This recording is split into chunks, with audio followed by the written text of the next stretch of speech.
There are two approaches when it comes to leadership authority: the top-down approach and the bottom-up approach. The top-down approach is the more established and common one used at different organizations, where typically top executives have power over managers, who in turn have power over frontline employees. On the other hand, the bottom-up approach sees power actually coming from below, based on the fact that employees can simply reject an order, or worse, they can revolt against it and start mobilizing colleagues against the managers. So smart leaders understand that their position on its own doesn't give them a complete authority over their teams. They still need to get their teams to buy in so that they can succeed as managers in their own role. This understanding of how this dynamic of top-down and bottom-up works and how both approaches need to be considered while leading teams has given rise to what is now called servant leadership. A servant leader is someone who cares about his or her people and wants to help them. When their teams see this degree of care, they start to gather behind their leader and make them successful by working towards achieving the department's goal. This is why it's important to understand leadership and how it's different from management, because no manager can perform everything on their own. They need to get it done through the team, and no manager can force their team members to give their best. In fact, employees are very smart, and if they don't buy in and stand behind you, they always find ways to get away with just doing the minimum. So let's assume we have two managers. Both of them are running one store and have 10 employees working for them. Manager A is a self-centered manager who hasn't built any rapport with their team and never supports them on the shop floor. And low-key, his team actually wishes they never worked for him. Manager B is a servant leader, someone who has been developing her team over the years and has been behind the promotion of many of her previous team members to managerial roles at other stores. She motivates her team and takes care of their needs so that they can perform at their best. Now both managers have the same authority by their role. Both of them can use their authority to make sure their teams always come to work on time, for example, because otherwise they can use their authority to deduct from their salaries. So both have the minimum covered. The difference is that Manager A's store was not achieving its sales target, because while the team was there and attending, they didn't give their best to serve customers and convert more people. Manager B, on the other hand, got her store to be the top performing store. Why? Because her team was so energized and the morale in the store was so high that it reflected on the team's performance on the shop floor and how they were serving customers. So how do I become a servant leader? The answer lies in 3 keywords: access, communication, and support. Servant leaders give their people access to them by being there for their teams, close to them, and not locked in some office away from the team and never interacting with them one-to-one. Also, effective leaders provide clear communication to their teams by keeping them up to date and giving clear guidance on what's expected from them. Finally, servant leaders are supportive. They are there for their teams to help them get the job done through facilitating their work or using their connections and role to make things easy for their team. This support also comes in the form of providing constructive feedback for individual team members, and this is what will help them grow and develop. So the pyramid in servant leadership is inverted and looks like this, where top executives support the managers and supervisors by providing clear mission and goals. Then managers support their frontline teams by enabling them and facilitating their work. Then the frontline in return serves the customers, and this is how customer satisfaction is achieved. It always comes down to the leadership of the organization.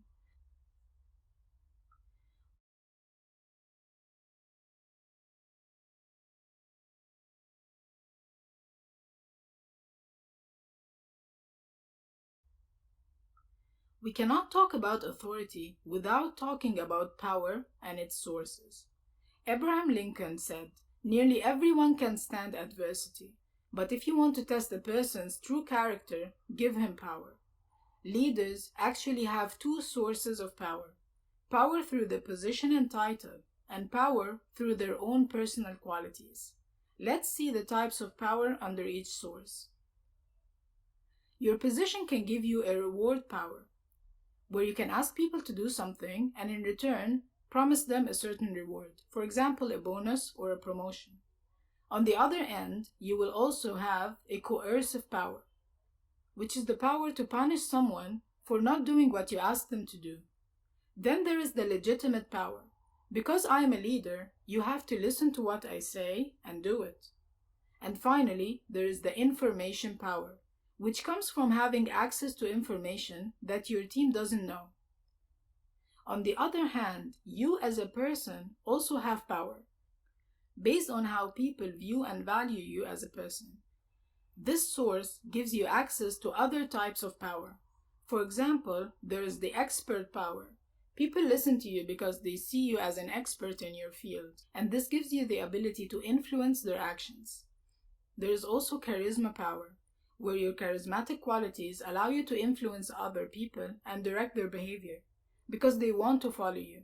And then there is the referent power, which is your ability to influence other people because of the fact that they want to identify with you. Think Beyoncé and Taylor Swift fans, for example. Finally, there is rational power. And this is when you have developed your reasoning and problem-solving abilities, and now people trust your judgment and follow your lead. So as you can see, there are so many ways to have power over other people outside the power of position and title. This is actually one of the ways to identify future leaders within your team, by looking closely and identifying certain team members who have influence over their teammates without being superior to them. These are potential future leaders. Now let's see some examples of actions taken by leaders and the corresponding types of power used. Someone who uses fear and bullying to control their team. This is coercive power, which comes from the position. Someone who always gets the facts before making decisions. This is rational power. Someone who keeps their job knowledge up to date. This is expert power. Someone who motivates others and inspires them. This is charisma power. Effective leaders lean on the power of their personal qualities to influence the behaviors of others. This comes in the form of staying up to date with their industry and their own job knowledge, having high standards and ideals, motivating and inspiring their teams, and having effective problem-solving abilities. They also use their position power to reward their teams, keep them informed, and make the right decisions. They rarely, if ever, use coercion as a form of power.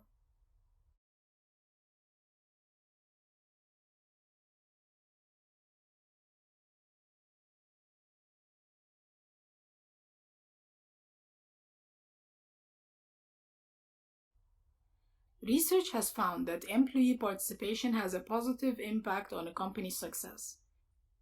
What's more exciting, though, is that they have found that employee-owned companies have demonstrated that stock ownership alone does not motivate people to work harder.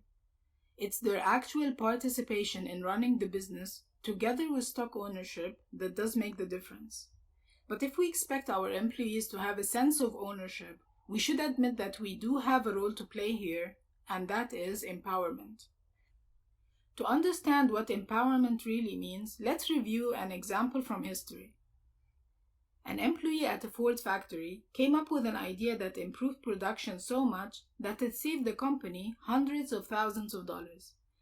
So Henry Ford himself asked this employee, "When did you come up with this idea?" The worker said, "Years ago." So Ford asked again, "Why didn't you say anything earlier?" The worker replied, "No one asked me." This shows how much a company could be missing by not empowering their people and making them participate in the running of the business. In the most recent years, Gucci has gone through a spectacular transformation that brought the brand back to growth and made it more relevant to the current market. When this success has been studied, they found something interesting. The company has formed a shadow board, which is a group of young employees that were asked to meet on a regular basis with the company's executive team. According to the CEO at that time, this group served as a wake-up call for the executives and played an important role in forming the company's internet and digital strategies. This worked so well that Gucci's turnover has grown from 3.5 billion euros in 2014 to 8.3 billion in 2018. So what are the principles of an empowered workplace? According to author Robert Cole, there are 5 principles of leadership that empower people in the workplace, and these principles are: trust in people by assuming that they will work to achieve the company goals if you give them the chance. Invest in people by viewing them as a resource that will pay off if invested in them. Recognize their accomplishments, even by small awards, just to show them that they are valued and seen. Decentralized decision making. Not every decision needs to start and stop at your desk. Give them room and power to make their own decisions. View work as a cooperative effort, where people need to work together to get the job done more efficiently. When people experience sense of ownership at a company, they are ready to do whatever it takes to make this company a success, because now they think like owners and not just like hourly employees. This is particularly important for retail businesses, because when you have a spread out operation that is taking place on a daily basis across hundreds or thousands of retail stores across the country or even internationally, it becomes critical to have store managers in place who have a sense of ownership. Someone who manages the store as if it was their own store. They have to be invested in the success of the store, if we really want them to manage this store as if the company owner or CEO is watching them. But the fact is, no one is watching them every day. You simply cannot be there with them all the time. And this is the biggest challenge for district and regional managers. How to make sure the stores of my region or district operate perfectly while I'm not there. This is where leadership qualities of the district and regional managers come into play. A good leader will first of all hire a store manager with a high sense of ownership, and then empowering them using the 5 principles we've just mentioned, by trusting in them, investing in their development, giving them the power to make their own decisions, recognize their achievement, and showing their work to the senior management. And finally, realize that you can never achieve your own goals as a district manager without enabling your store managers to be successful in their own job. In other words, their success is your success. In the next lesson, we are going to explore what motivates people and how we can use this knowledge to direct our team towards achieving the company goals.